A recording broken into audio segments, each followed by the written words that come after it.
Well, hello you guys. What I have here is a 30-day notice that I just wrote, and I am about to go downstairs to hand this to the management. It is April 1st, 2026, and it's time to move.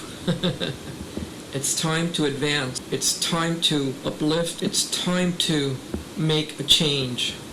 A change is going to come.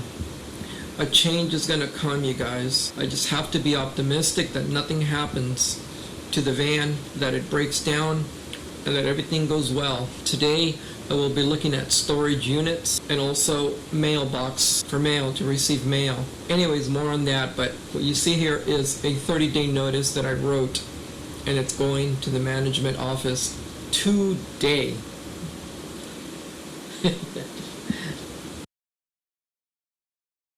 I missed so much in my life between the ages of 24 all the way to 50 years old. Yeah, so about 25 years, isn't that right? I missed a lot. I disappeared after finding out I had a certain medical condition that has literally traumatized me ever since I knew. And it began when I was around the age of 24. Maybe one day I will disclose what that is on this channel. I went into a terrified episode where I had to survive because I believed that I was never going to be loved or touched by anyone. So I feared it so much that I went into a whole new world that I'm not ready to disclose in this channel. I have given you hints, but it went into a world of, well, how can I say it? And you might say, what does that have to do with van living and trailer and Baja? And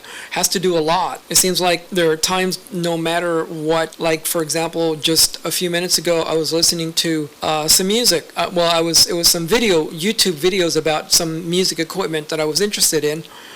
And one of the guys was starting to mention one of the products that I want and who used it. And his name was John Sykes from Whitesnake, the band Whitesnake. So then I immediately went to find music from Whitesnake. And I found some videos and they showed the year and everything. And then other bands started coming out from the 80s and the 90s, the hair bands. And then all of a sudden the Eagles started coming out. And a song called In the City.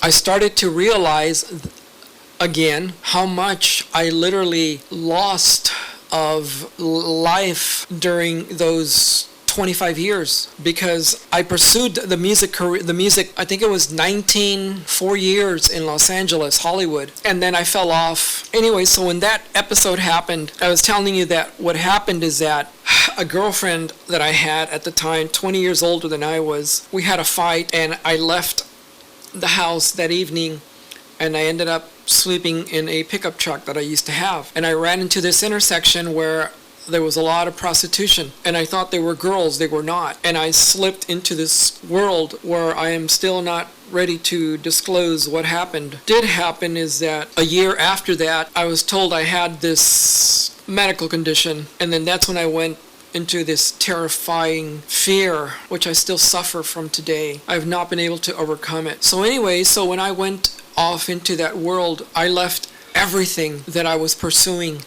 The music, it all fell off, and I pursued this other world, and then I got so caught up in it that I started to believe that I was this other person and not the person that I was born as. And then it got more intense and more intense, and next thing you know, I just fell into this world so deep that I lost track of what was going on outside that world. I lost track of what was going on in the world. I only pursued the survival tool to live, and that was money. After that, I didn't know why I was so tired, even though I was an avid runner. Yes, I was a jogger. I had a triathlon bike, beautiful, expensive bike. And I still didn't understand why I was so tired. And then all of a sudden somebody told me, hey, have you ever heard of meth? Have you tried meth? I'm like, what the hell's that? I didn't know anything about drugs or nothing. They said, oh, well, it's supposed to give you a lot of energy. So I tried it, and that was when the life of meth began, around 26 years old, I think. So anyway, so my point is that I was watching these videos, music videos, and it's happened before also many times when I see bands, and it could be a lot of different bands, like even Genesis, Iron Maiden, Metallica, even Black Sabbath, anybody, Neil Young, Emerson, Lake and Palmer, anybody that was still around within the period of my age of between 25 and 50 years old. I literally lost track. I wasn't going to concerts. I didn't know who was performing. I didn't know nothing.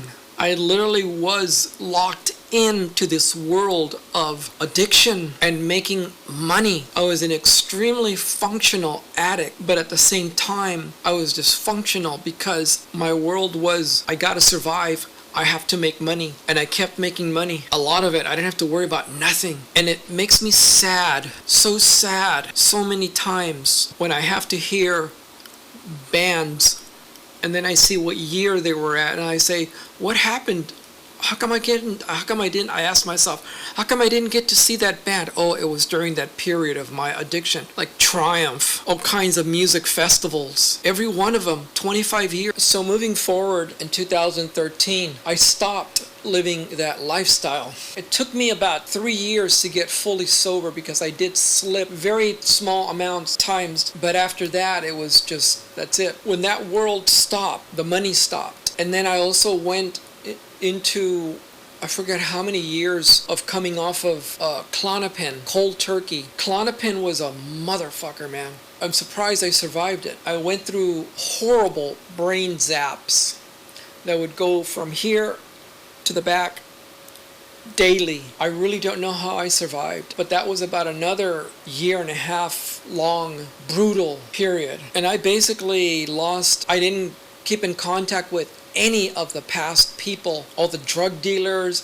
I mean, I had a list of of drug dealers, contacts, everything. I left everything, and so all I had was my disability income, and that's how I survived. But it's been very hard to live like that. And then also when my family disowned me, I think I mentioned that I got involved with, anyway, so the family disowned me. I'll talk about that another time. So when they disowned me, I was literally on my own again. And all I wanted, when I detransitioned from that previous lifestyle, all I wanted was to get back to my family. I loved them so much, and instead they disowned me. And I'll talk about it in another video about why. So again, I went into a world of another isolation world. And so now all I have left is my desire to go back to living the closest I can to owning a house, because I lost everything. And this is why I've been struggling to save money to buy a trailer, because the trailer it's the closest thing I will ever own that's close to being a house. And that's why I am in the situation that I'm in. This is why I began this YouTube channel, to talk about everything I've gone through and hopefully monetize it and videotape everything I can about myself and what I'm trying to do, the places I go, how I feel, how my mood is. I mean, I've disclosed to you guys about Lexapro, antidepressants and all that. So, I mean, who else do I have to talk to but you guys? That's why I do these videos, because I have no one to talk to. And you know what? Sometimes they help my mental health, because even though I'm talking to myself, I'm also talking to you. Anyways, you guys, so I began to pack my things because I have given a 30-day notice and I'm out of here. So more on that on the next video. Bye.